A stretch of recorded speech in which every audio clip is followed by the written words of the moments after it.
back against the wall, head still high, push through it all. Father am I, lead by example, but still I gotta follow. Nurture your seeds, let's promise them tomorrow. Forever I stand, it's never to be a bother. Forever I'm man, forever I'm father. Forever I stand, it's never to be a bother. Forever I'm man, forever I'm father. My name is Alan Irvin, and this is I Am Father. You were saying something when we were setting up about being present.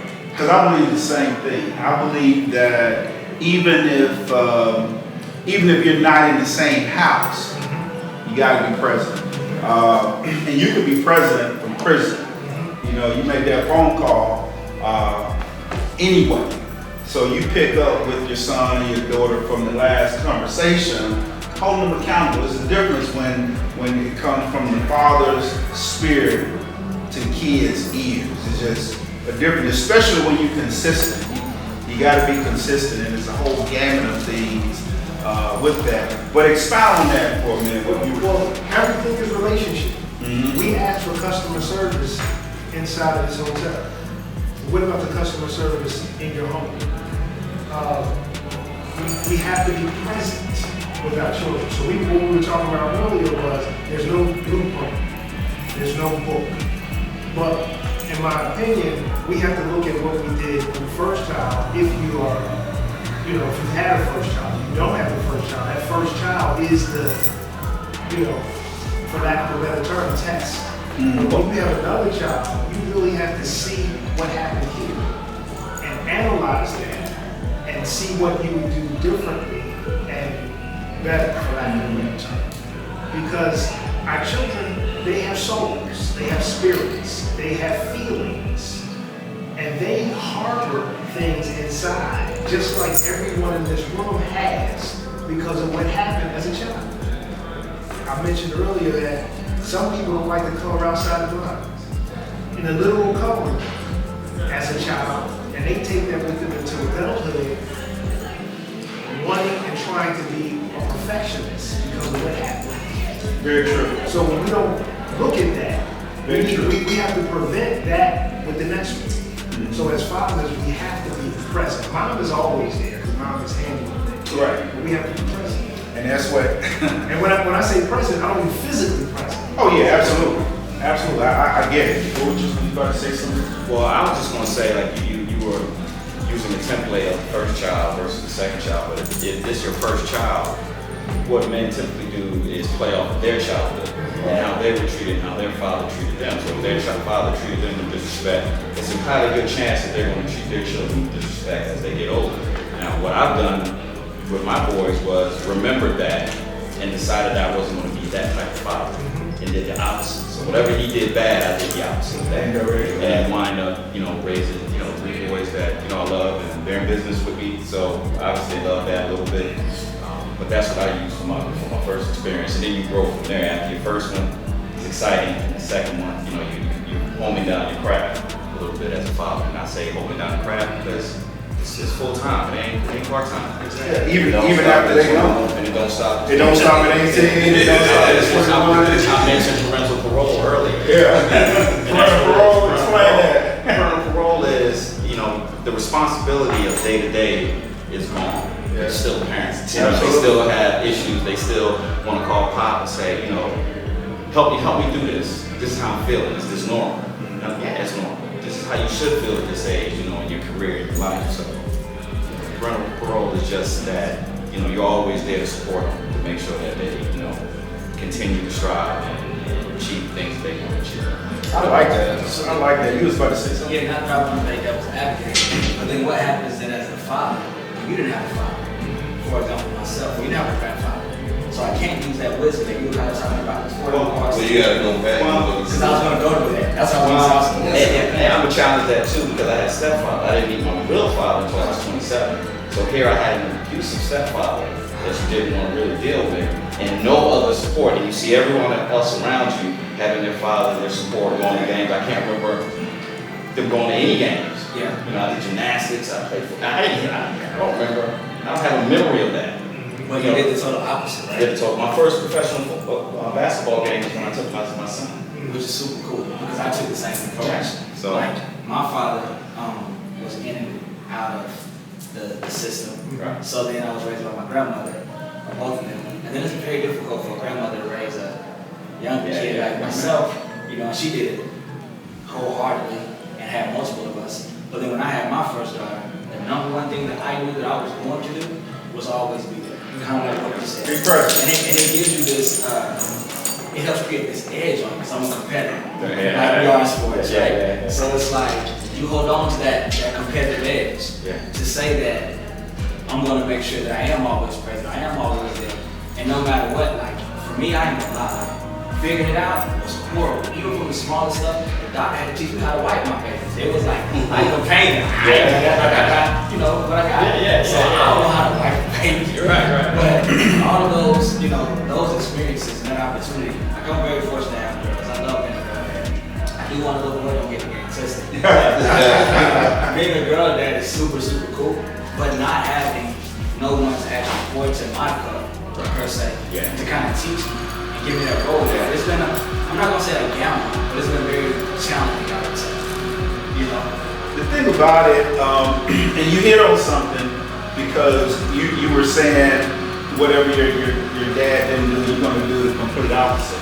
So, and I mean, fatherhood is tough. There was a lot that my dad didn't do with me, but in the midst of that, he still taught me indirectly. Oh, without a doubt. Absolutely. So your father, absolutely. So your father is teaching you something. Yeah. You know what I'm saying? And I don't hold any grudges. Like, for example, when I went off to college, it was my uncle that took me down to college. You know, took me to college, introduced me to his fraternity brothers and all that. When my son went to college, I wanted to make sure that's what I do because my father didn't do that for me. It was my uncle. So, you know, it's a good thing and a bad thing because right now, everything that I didn't have the privilege of getting from my dad, I'm at 150% trying to do. So, you know, who benefit with that? Oh, they benefit it. They spoil, you know what I mean? And that's what's gonna happen. So now you got to pick, you got to pour that back, or when they get up and have kids, they're gonna be like, my dad spoiled me, he did this, he did that. I'm not doing that. They're gonna do just the opposite or what, because really it's even though it's a good thing, you know, it has its advantages and disadvantages when you spoiling your kids. Right. You know, There's boundaries. and you gotta have boundaries, and that's one thing. That's a great word because it took me getting divorced to understand that word existed. Boundaries, and you gotta have boundaries with, I mean, your kids, the baby mama. You know what I'm saying? Even your wife. I mean, and that's part of fatherhood because you gotta really manage that entire process, or you would go crazy.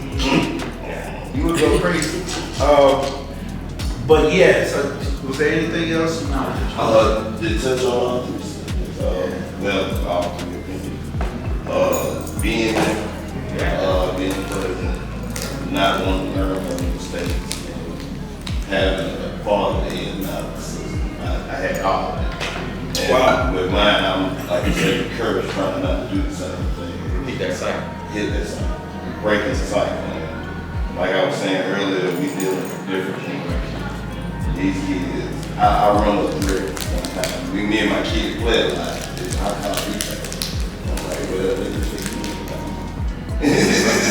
so it wasn't my position. So like I said, we dealing with a different generation. You got to come out of it differently. You can't raise your hand because you lose a child. And even with that, you know, I don't know, everybody is good. That's why we're here, because there's no manual to this. So, I mean, your testimony may be different from mine or what have you, because not only our fathers different, kids are different. I mean, we got different DNA. You know what I'm saying? You may have a kid and the DNA, you know 100% of your DNA, but he got another set of DNA you may not have a clue about and you might not even like. So you got to be able to communicate, even manage that entire process as a father. So I know, we getting close to it. We're getting better. You know, but it's always gonna be a challenge, and we gotta talk like we're talking right now. Go ahead. Let me slide that in real quick. So one of the things that we have to teach them is you can't have children because you're fucking. Amen. How many people have planned? Nobody. So that's the issue. Yeah. So can I? So we plan weddings a year and 2 years out. We plan this event. So we have to teach them. Right. You can't have, and our daughters as well. Right. You can't have children because you're getting it in. Right. That's the major, in my opinion, major issue right there. Oops, I'm pregnant. No. We need to plan that. But does that dictate success as being a parent? Now, whatever your definition is of success as being a parent, because none of mine were planned, but they all were blessings. Yeah. They all changed me. Absolutely. They all changed me in different ways. They all changed me in different ways. And I always wondered, I got 2 grown. Why would, 3 grown, why would I have another little one? Well, obviously I needed him. And I did. I needed him. I can't imagine all that. Right. I can't imagine the things that I've been able to accomplish in the last couple of years since he's been on this earth, that I would have been able to really accomplish that without having him there. And it's taking nothing against the other ones. Right. They would have just been out of the house quicker, but because I had this last one there, he's getting there. He's able to see some of the things that I'm able to do, and he's absorbing all of that. And with the success that you've had, imagine if they were playing and it was a blueprint. I get it, but that I get you. But even if you're playing, sometimes you got to do it. you might have more stumbling. That's true. I don't even think you're supposed to plan, to be honest with you. Because if you planning, that means that you're married already. And you set yourself up for more. Right. So they're having sex without even being married. I mean, how you gonna plan that? Exactly. See what I'm saying? Right. How you gonna plan that? What were you gonna say? No, I was just gonna say that I did though. So I tried though. I did the plan around. So again, I was just trying to be like this stand-up guy, right?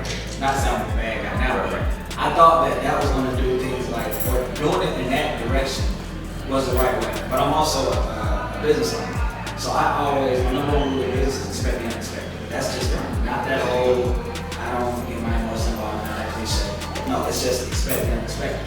So I'm saying to your point, I did plan, but I still, everything I planned or I expected, it was all, It was different. none of it, like absolutely. different. When I say from even the, going to like the OB/GYN, like all that stuff, once that pain hit, all that stuff, like all that extra stuff just went out the window. Yeah. So all the for me, breathing exercises. yeah, it was over. I went to the epidural. No, put the shot in my back. So then the major element, because when we baking a cake, we can't do it without flour for the most part, right? So the major element in this whole situation, montage, is the spiritual aspect. Where's Jesus? I don't know what you all do, but if you mentioned they doing it and not being married, we gotta switch that. Yeah. And these are for the fathers that are coming up now, or the children that are coming up now. If we're in a whirlwind now, what element do we throw in there to stop it? Like I said, you gotta change with the time.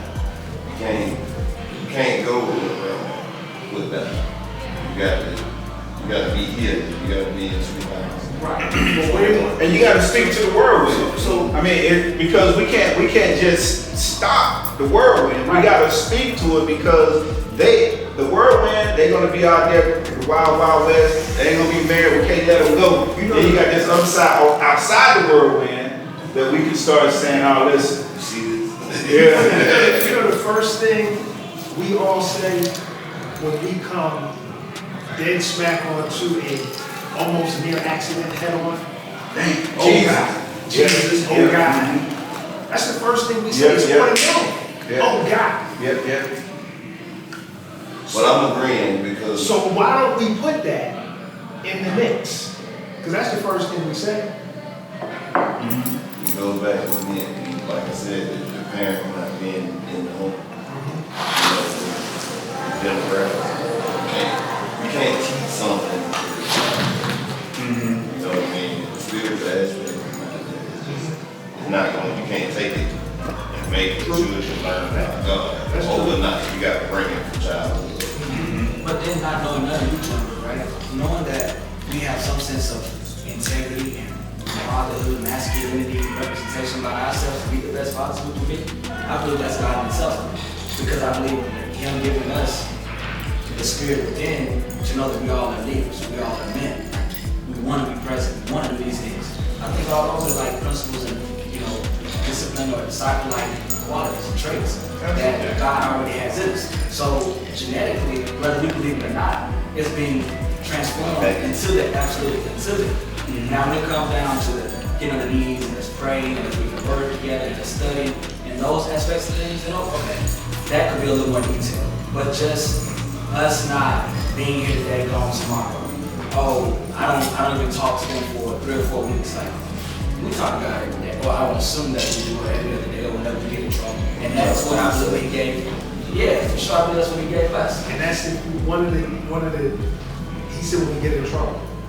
But if we keep him, we ain't got to go get him. Oh yeah. And we have absolutely. We have to instill that in our children. Keep God with you at all times. Absolutely. Pray all the time.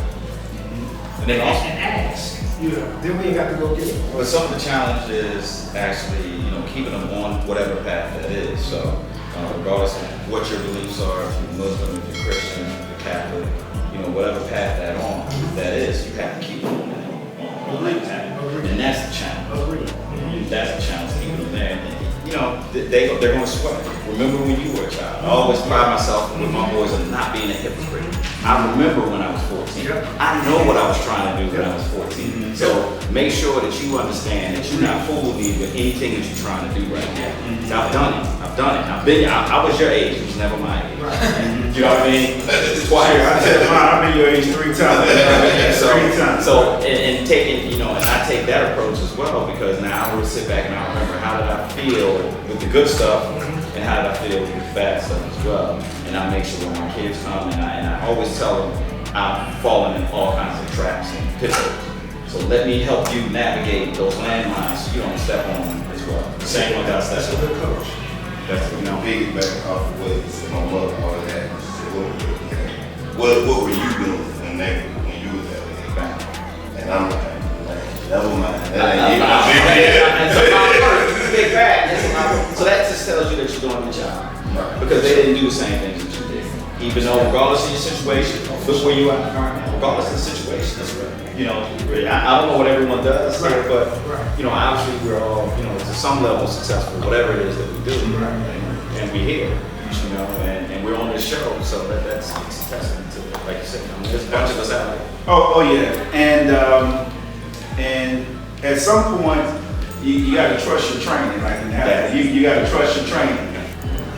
I mean, you brought him up the right way. You got to trust that. When he went to Nebraska, one of my sons went to Nebraska, and he said, "Dad, I'm grown now. I got it." And he just the way he was talking and just the way he was moving, and then to hear the coaches talk about it, I said, you know what? I got to trust. I got to trust that I did the right thing. He's not a bad guy.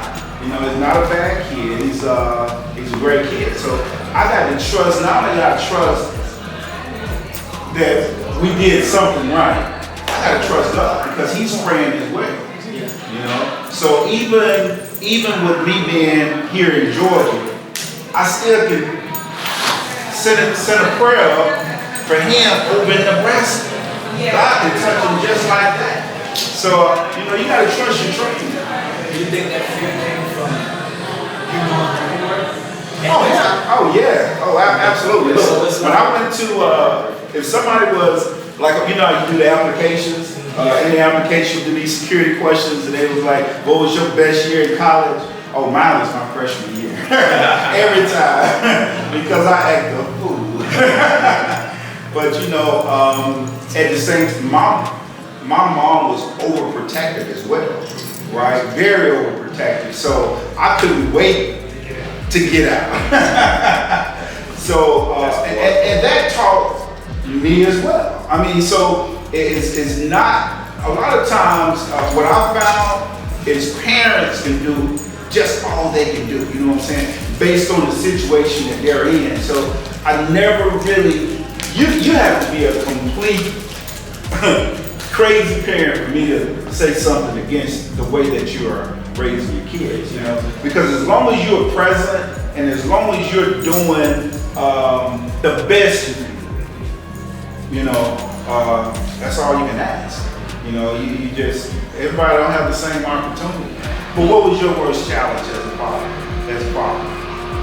Having to accept the fact that you're gonna have to live. And sooner than you think. And that's like adolescence, like 16, 17. You're not gonna know everywhere they're at. You have to go back and trust them with what you taught. You can just hope they listen. I think I got it. Absolutely. Again, it's at 21, no kids, no grandkids, things of that nature. That's my success. Kids. CDC came out with a report that as far as men that's active in their kids' life across all racial platforms, black fathers was in their kids' life like 67% of the time, whereas white fathers were in their kids' life 59% of the time, and Hispanics 32% of the time. So it's not that we're not active. We're active, definitely active. So we just got to put some other stuff together and get in the house. Because that's where you are right now. You were in the house and active, you know, which throws a whole new dynamic.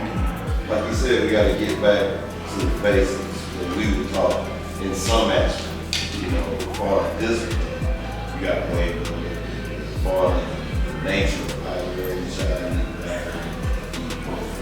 all that good stuff, we need to get back to. And that's what I try to do. I think my dogs are pretty much grounded, I'd say. They don't get me. I leave them with Having any did you go through any boyfriend issues? You and your friend, it had to come like the bad boys to the door, like. I did. My second middle girl, she had a boyfriend, and he was a friend of my oldest daughter's boyfriend. They played football together. And we found out months later that this guy had a name. And I'm like, you can't help me say. You look at yourself in the mirror and you see two on your forehead. I never saw that dude. That's good stuff. You know, I didn't have to say nothing to him. And I'm glad it didn't have to come to it. But I told her, you value it. Like I said, I ain't seen him again since we was younger sister. My name, my sister, just don't need me. Right. When you go to your doctor, you know. Well, what kind of challenges you come into it? Because you just getting started here. Yeah, man, my toughest is, and even in my personal life, with my children, it's time. And being that I work so much, like my time, my youngest daughter, she's 2 years old. I missed 48 days out of her life. Like, I count. My oldest daughter missed like 213. So that, it motivates me. Again, like things like that kind of spark my psyche. So when I'm 48 and 213, I'm like, hey, bro, you gotta get this thing together. But it's such a thin line because it's like, as a man, and as a father, you're protecting, you're providing, and you're giving them a life that you want. You want to give them the best life. Right. But then on the flip side, that time whenever I'm out in my life, my time at work, it's like, okay, they're in school. They get out at like 3:30, 4 o'clock. For me, like the restaurants and hotels and stuff begin at 4:35. So I'm trying to get my staff and my team together. By the time I do get to the crib, if it's 9:30, 10, they're going to bed. The next morning, I got that 10 to maybe 20-minute window to put everything I can from praying, getting together, breakfast, trying to brush their teeth, trying to pour in whatever I can. And then on top of the weekends, that's the busiest time for me. And that's their time off. So it's such a juggle. And to be honest with you, I haven't even grasped it yet. So it's still an ongoing challenge for me. But that's a major tug of war for me. And this is a battle within myself.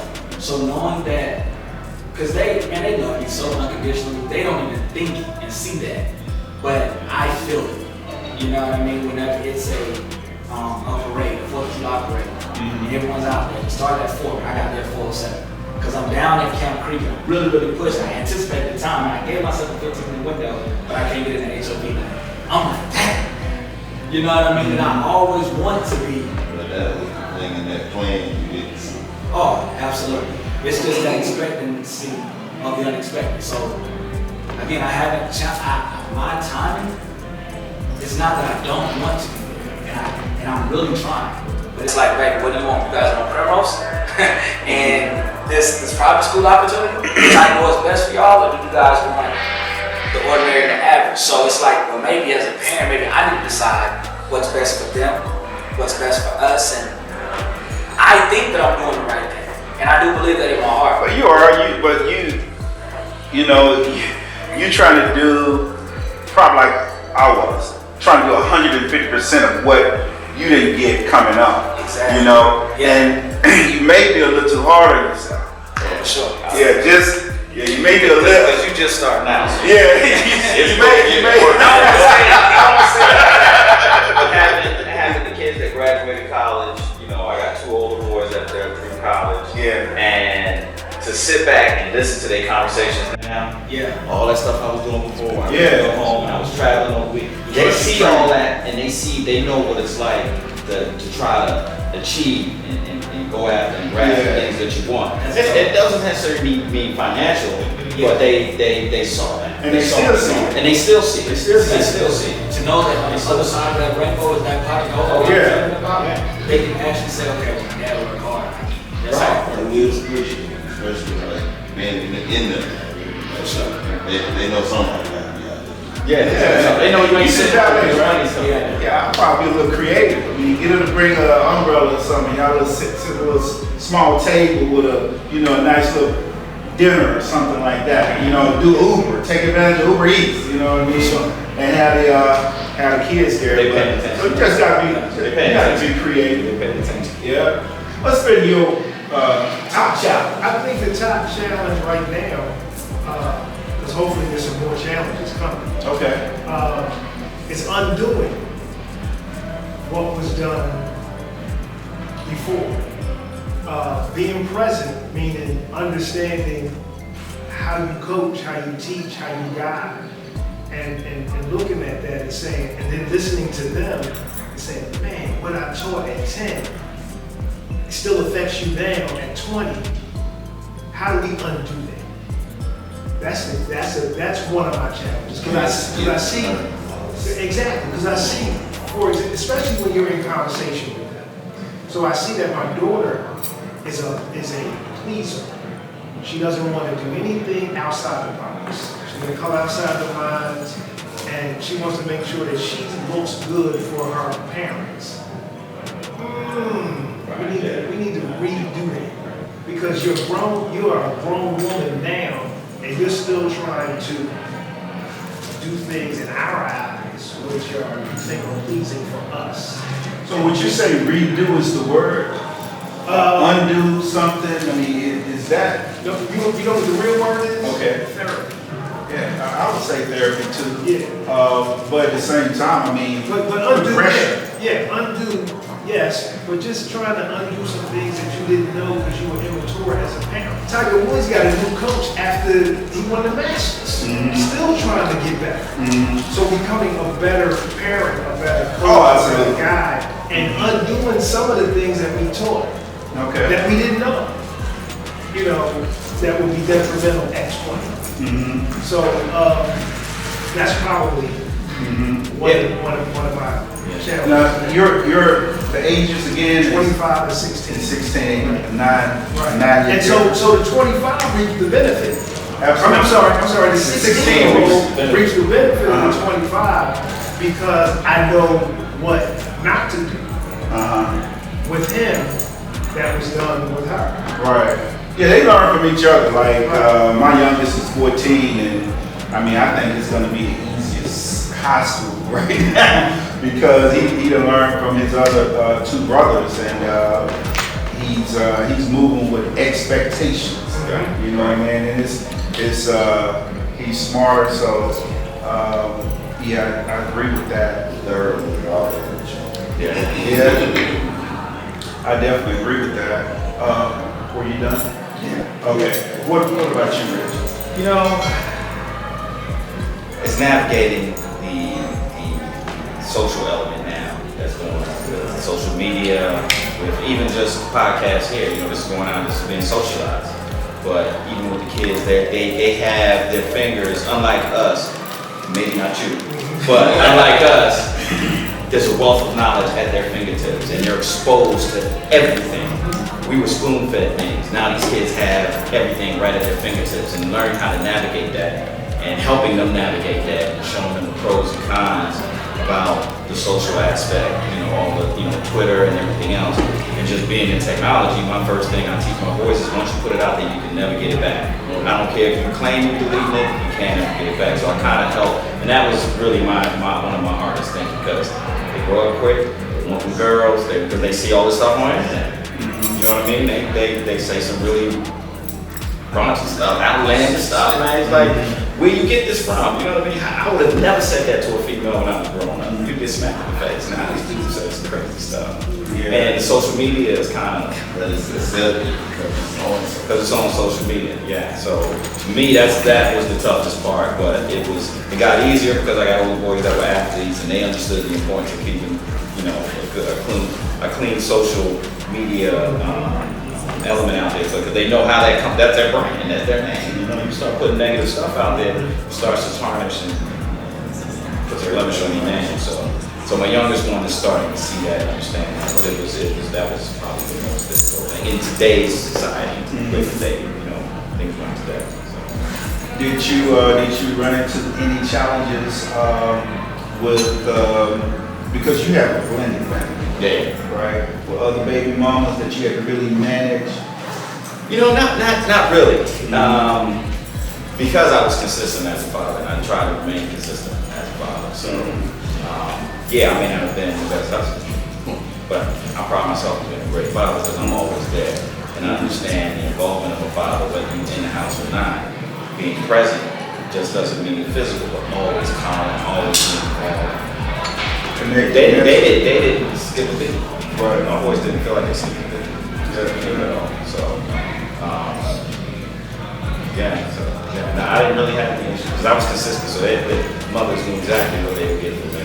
Yeah. Because I wanted, you know, custody of one of all my boys. So that speaks testament as well. I'm going to say, I believe I can speak for all the fathers. You should be commended for this. We need more of it. We can quarterback this. Period. So a platform like this, man, this should be duplicated. All of us should try to do some type of following, mentoring, coaching, not only with our own children, but other children out there, because there's people that don't have a father in the house. So man, you know, absolutely. Yeah, and I appreciate that, man. I really do, because. You know, when I started this podcast, it wasn't for money. You know, matter of fact, I ain't even see money. Don't even see it now, you know. But it's what God, you know how God drops something in your spirit and you don't even have to do a whole lot of working. I mean, everybody just started coming, knowing what I need. It's almost like, you know, God put this person here, this person there, and it just worked out. And it's still working out. You know, so I definitely appreciate that. But like I said, man, fatherhood, I mean, there's no temptation that sees you except that which is common. Meaning, all of us fathers are going through it. We're just not talking about it. And we got to talk about it, you know what I mean? We can't be sugar-coated, you know what I'm saying? Whatever is passionate in your heart, let it go, because it's going to speak to his heart. You know, whatever is passionate in your heart, let it go, because it's going to speak to his heart. Make sure you like, comment, and subscribe. Check out our website at iamfather.net. Have a great day. Talk to you later.